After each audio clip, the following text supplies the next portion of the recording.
Are you tired of all your efforts going waste? You study so hard but nothing works out? Here is how to study less but study smart. I recently read a book called Study Less and Study Smart by Marty Leptel, in which he talks about how to study less and study smart. तो ये video basically summary है उस book की.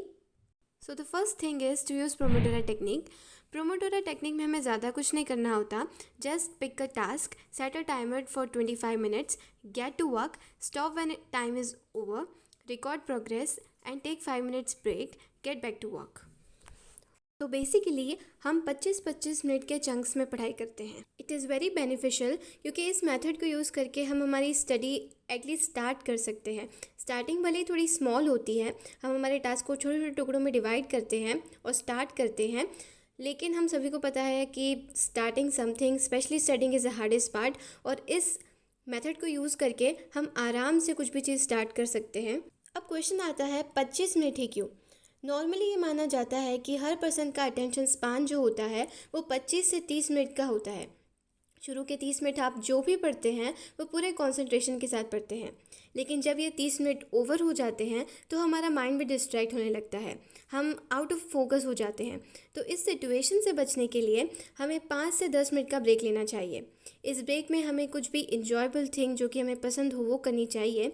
After taking break, which should not exceed from 5 to 10 minutes, we have to return to our desk and repeat the same. The next thing is have a dedicated study space. आपकी एक dedicated study space होना चाहिए. अब वो space कोई desk भी हो सकती है, एक रूम भी हो सकता है, यहाँ तक कि कोई चेयर या लैम्प भी हो सकता है. हमें याद सिर्फ इतना रखना है कि उस चीज़ को हम केवल पढ़ने के लिए ही यूज़ करें. इससे क्या होगा ना कि एक इन्वायरमेंट क्रिएट होगा जो कि स्पेशली स्टडिंग और वर्किंग के लिए होगा. जो जैसे ही आप उस इन्वायरमेंट में जाएंगे, फॉर एग्जांपल आपने एक लैम्प डेडिकेट किया है स्पेशली फॉर स्टडिंग, तो जैसे ही आप उस लैम्प को ऑन करेंगे आप ऑटोमेटिकली एक फोकस जोन में चले जाएंगे और आपके माइंड को पता होगा कि अब आपको कुछ और नहीं करना है, सिर्फ पढ़ना है. The third thing is don't listen to music. बहुत सारे स्टूडेंट्स पढ़ते वक्त म्यूज़िक सुनते हैं क्योंकि उन्हें ऐसा लगता है कि music helps them to concentrate, जबकि ऐसा कुछ नहीं होता. In fact music is not even design for studying purpose, क्योंकि म्यूज़िक सुनते वक्त हमारा माइंड पढ़ने की जगह म्यूज़िक या लिरिक्स को अटेंशन देने लगता है, जिसकी वजह से हम एक समय पर एक चीज़ पर फोकस नहीं कर पाते. So don't do the mistake of listening music while studying. इससे कुछ नहीं होगा, बस आपका अटेंशन डिवाइड होगा. Fourth thing is learn effectively. हमारी स्टडी मटेरियल को इफ़ेक्टिवली लर्न करने के लिए हमें पता होना चाहिए कि कौन सी चीज़ हमें शॉर्ट टर्म तक याद रखनी है और कौन सी चीज़ हमें लॉन्ग टर्म तक या लाइफ टाइम तक याद रखनी है. जो भी हम पढ़ते हैं उसमें दो चीज़ें होती है, फैक्ट्स या कॉन्सेप्ट्स. हमें इन दोनों में डिफरेंस पता होना चाहिए.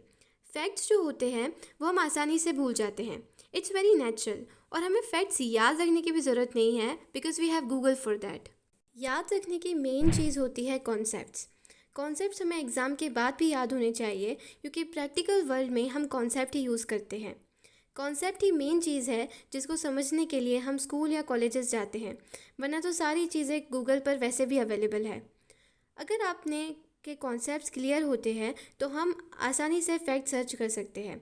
कॉन्सेप्ट जैसे कोई भी चीज़ कैसे काम करती है, उसके फंक्शंस क्या होते हैं, एक कॉन्सेप्ट दूसरे कॉन्सेप्ट से कैसे कनेक्ट होता है, ये मेन चीज़ें होती है पढ़ने की, rather than mugging up all the facts. The fifth thing is explain others. हमने ये बात बचपन से सुनी है, the best way to learn something is to teach it to someone else. कोई भी टॉपिक लर्न करने का मतलब ये होता है कि आप उस कॉन्सेप्ट को अपनी ओन लैंग्वेज में कन्वर्ट कर पाएँ और अपने फ्रेंड्स या फैमिली या जो भी जानना चाहता है उस बारे में उसे एक्सप्लेन कर पाएँ. क्योंकि बुकिश लैंग्वेज में तो आधी चीज़ें वैसे ही समझ में नहीं आती, लेकिन जब आप दूसरों को एक्सप्लेन करते हैं तो आपको खुद की पोजीशन भी पता चलने लगती है, क्योंकि तब तक आप दूसरों को एक्सप्लेन नहीं कर सकते जब तक आपको खुद को कंप्लीट नॉलेज नहीं होती. तो you can also record your self teaching it. अगर कोई पर्सन अवेलेबल नहीं है तो आप किसी चेयर को भी एक्सप्लेन कर सकते हैं. बस आपको किसी को एक्सप्लेन करना है, इससे आपको पता चल जाएगा कि आपकी गैप ऑफ इन्फॉर्मेशन कहाँ आ रही है, कहाँ पर आपको इम्प्रूव करना है, कहाँ पर टीचर की हेल्प लेनी है. The sixth thing is take a good night sleep. जब हम सोते हैं तभी हमारा माइंड लॉन्ग टर्म मेमोरी को परमानेंट मेमोरी में कन्वर्ट करता है. So it is very essential to sleep good. So the seventh and the most important thing is don't highlight everything. आप ये जानकर हैरान हो जाएंगे कि साइंस ने ये प्रूव किया है कि हाइलाइटर्स हमारी लर्निंग प्रोसेस में कोई मदद नहीं करते। तो अगर आप हाइलाइटर्स यूज़ नहीं भी करते हैं तो कोई ख़ास फ़र्क नहीं पड़ता, वो सिर्फ हमारे स्टडी मटेरियल को प्रिटी बनाते हैं। होता यह है कि हाइलाइटेड पोर्शन को देखकर हमें लगता है कि यह तो हमें याद है, जबकि ऐसा कुछ नहीं होता। हमारा माइंड बस उसे रिकग्नाइज करता है, रिकलेक्ट नहीं करता। So know the difference between recognising thing and remembering things. Eighth thing is take notes. There are different methods of taking notes. So the main thing is जब आप क्लास में हैं तो रफ नोट्स ले लीजिए। फिर क्लास के बाद 5 से 10 मिनट्स उन नोट्स को पढ़िए। फिर आप अपनी बुक में से उसे एक्सपांड कर सकते हैं, मेक दैम डीपर। जो भी नेसेसरी एक्चुअल इन्फॉर्मेशन है उसमें ऐड कर दीजिए। कोशिश कीजिए अपने ओन वर्ड्स में लिखने की, क्योंकि यही तरीका होता है यूजलेस नोट्स को यूजेबल नोट्स में कन्वर्ट करने का। So the ninth thing is use text books. अगर आपका सेल्फ कंट्रोल अच्छा नहीं है तो डोंट यूज़ लैपटॉप और phone to study, use your text books. Use the SQ3R method. अब ये SQ3R मेथड क्या होती है?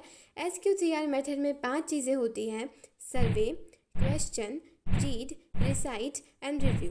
सबसे फर्स्ट स्टेप है सर्वे। इसका मतलब है टेक अ ब्रीफ लुक। ऊपर से देख लीजिए कि चैप्टर में क्या है, कितने टॉपिक्स हैं, इमेजेस को देख लीजिए, एक बेसिक सर्वे कर लीजिए। फिर है second step question. Look for the main question. जो भी बुक के पीछे क्वेश्चन दे रखे हैं उनको पढ़ लीजिए। इससे क्या होगा ना कि जब आप बुक पढ़ रहे होंगे तब आपको उन क्वेश्चंस के आंसर भी मिलते जाएंगे, साथ साथ में आपको पता भी चल जाएगा कि क्या इम्पोर्टेंट है क्या नहीं है। The third step is to read. First read the bold words, titles, subtitles, names, main ideas. जो भी ऑथर्स और एडिटर्स ने मार्क कर रखा है उसे पढ़ लीजिए, क्योंकि वो इन्फॉर्मेशन ऑथर्स या एडिटर्स चाहते हैं कि आप याद रखें। Then read the whole thing.